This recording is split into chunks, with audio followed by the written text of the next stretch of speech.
Hey, thanks for joining me today. My topic is do-it-yourself investor train wrecks.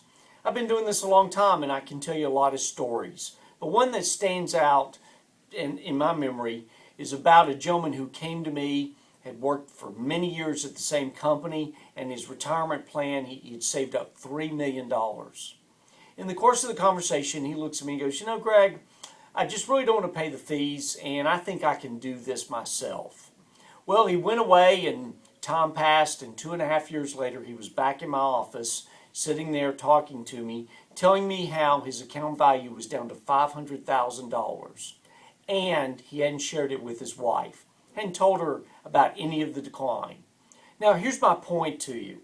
There's some keys to investing that everybody needs to be aware of, and especially if you're a do-it-yourselfer out there.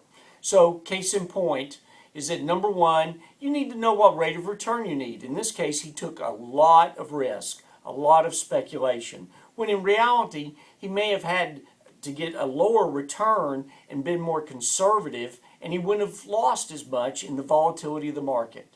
Number two, be proactive methodically, looking at fundamental and technical analysis. Don't be proactive emotionally. He literally told me that as stocks went down in value, he started buying more of the same stocks at the lower price, till eventually they got so low that he didn't know if they were going to come back or not. And number three, track your portfolio. Stay on top of it.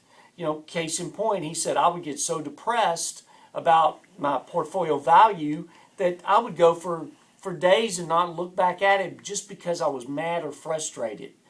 So here at Five Plan Partners, we're proactive in a good way.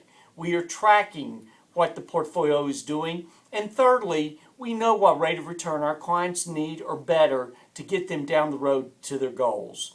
If you're having that kind of conversation with your financial advisor, that's great. If you're not, you need to call us. And if you're a do-it-yourselfer who's sitting there ashamed because your investments have gone down, you've lost money, you feel like a failure, give us a call as well. Let's see if we can't take your situation and turn it around.